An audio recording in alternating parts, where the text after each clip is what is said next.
angulation between the septum and upper cartilage which form the internal nasal valve. And the angulation should be maintained 15 to 10 to 15 degree to maintain the nasal patency and airway for a functioning nose. So, next slide. Come to the blood supply of the nose. In short, we have the blood supply from the facial artery and ophthalmic artery in the nose. We have the columnar artery, important artery supply of the external nose in the columnar artery, the lateral nasal artery and the dorsal nasal artery. They form a alar arcade to supply the external nose. Next. We all know the internal supply of the nose. They form a Little's area in the septum, consisting of the sphenopalatine, greater palatine, superior artery, and anterior ethmoidal artery. Next. So come to the nerve supply.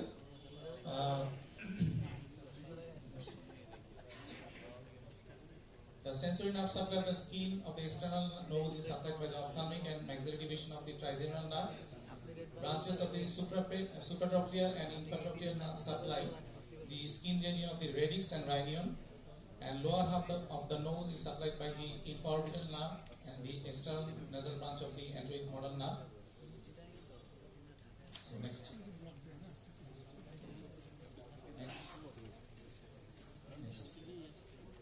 So come to the surface aesthetics. We just not only the nose, we just the whole face before rhinoplasty. So we draw a dorsal aesthetic line from the superciliary arch along the radix area up to the dome defining point in the both right and left side. So this is the dorsal aesthetic line, and there is a previous. And there is in aesthetics we judge the alar width, and this should be equal to the intercanthal distance, and the dorsal width should be 80% of the alar width. Next. So come to the dorsal radix and dorsal aesthetics. The depression of the frontonasal angle. Here is the nasion, and this is the radix area. The depression of the nasofrontal depth is calculated from the corneal level, and this should be 4 to 9 millimeter in normal aesthetic. So it can be acute angle, it can be adequate angle, and it can be obtuse angle.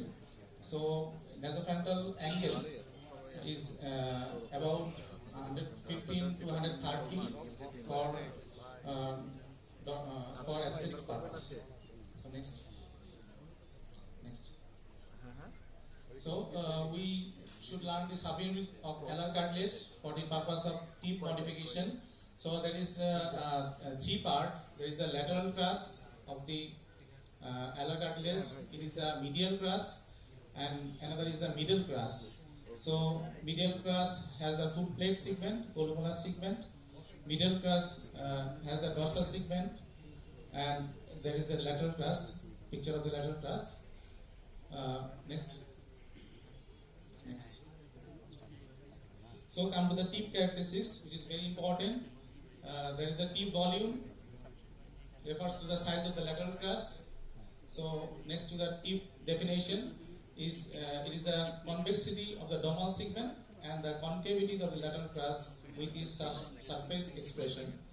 So tip width is the intertumoral distance, which is about 6 to 8 millimeter in female and 8 to 10 millimeter in male for ideal tip width. Tip position. What is tip position? It is the distance from the alar crease to the tip. It is important for decision making in rhinoplasty. Ideal tip projection should be 2/3 of ideal dorsal length. So come to the tip rotation. What is tip rotation? It is a tip angle and measured from the vertical plane of alar cartilage to the tip, which is 100 in case of male and 105 in case of female. So tip shape can be three types. There is broad tip, bulbous tip, and boxy tip. So come to the nasal tip anatomy and aesthetics. This is the tip diamond, which is formed by the two domal point. This is the supratip break, and this is the columellar break, and this form a tip diamond. And look at the lateral crest direction.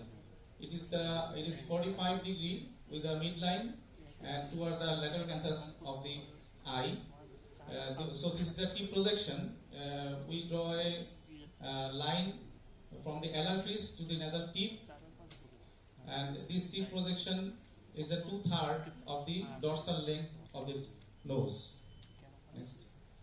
So there are various types of teeth. There is bifid tip, bulbous tip, and boxy tip, and amorphous tip. Next. So this is the tip angle.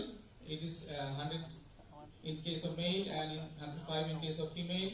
It can be upward rotated and it can be downward rotated. It is along the dorsal line.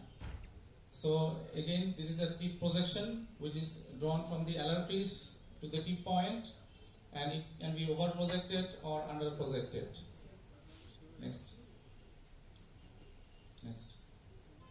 So very important is the tip support. There is Anderson tripod method, conjoining the medial crura, both middle crura and two lateral crura represent the three leg of tripod. This is the Anderson tripod for tip support. And major tip support is the size, shape, resilience of middle and lateral crura, fibrous attachment of the middle crura, feet to the caudal septum, fibrous attachment of the caudal margin of the upper lateral cartilage, and cephalic margin of the lower lateral cartilage. There is the scroll area. Next. There is minor tip support. There is the interdomal ligament, which is called, sometimes we call the pituitary ligament, pitangui ligament.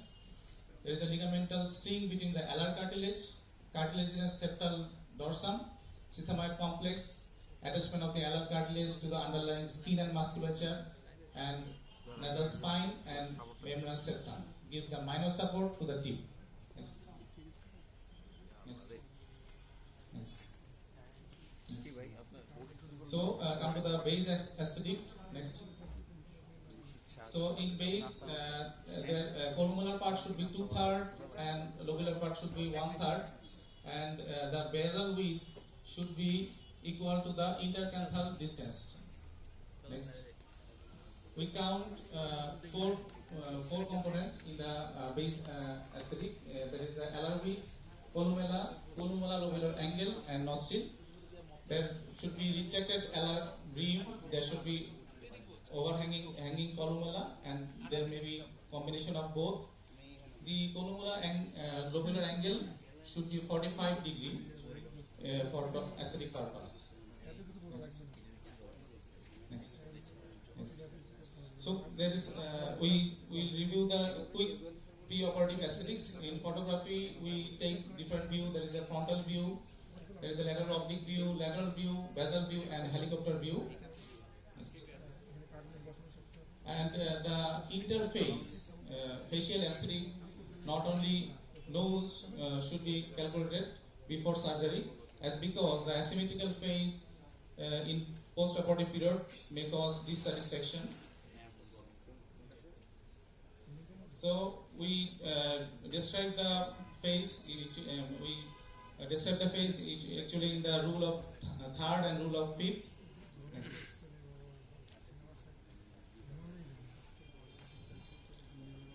We divide the face in 5 parts between the middle canthus line and lateral canthus line, and between the ear lobule. And particularly we divide the face in 3 parts. So again, we should draw a dorsal aesthetic line, and we already know the base width should equal to the intercanthal distance of the eye, and it is wider. If it is wider than this, the alar base dissection should be done, and bony base should be 80% of the alar base width. If it is wider than this, consideration should be given to narrowing this at the time of osteotomy. So we already discussed the tip defining point. There is the dome point, super tip break, and columellar break point. And we also discussed the radix area. The depth of the nasofrontal depression should be approximately 4 to 9 millimeter entered to the corneal plane. The depth of the radix can greatly affect the nasofrontal angle. The ideal nasofrontal angle is between 115 to 130 degrees. The nasofrontal angle tends to more acute in case of male and more obtuse in women. So we already done the tip projection. It is from the LR to the tip, and it is 2/3 of the dorsum of the nose. So nasal tip projection already discussed. So tip rotation, it is nothing but the tip angle, a line drawn from the LR to the tip, and the angulation is the 90 to 95 in men and 95 to 100 in women. So columellar angle again should be approximately 45 degrees. Basal view, there should be equalized triangle should be visualized. The ratio of the columella to the lobular part of the nose is 2:1. The nostril should be teardrop shaped with long axis from the apex to the base, oriented in a slightly lateral direction. So at last we should maintain the nasal patency by maintaining the internal nasal valve and external nasal valve, and there should be 10 to 15 degree gap to maintain the patency of the internasal valve, to maintain a patent nose, to maintain a functioning nose. So that's all about in short about the anatomy and aesthetic anatomy of the nose regarding rhinoplasty. So thank you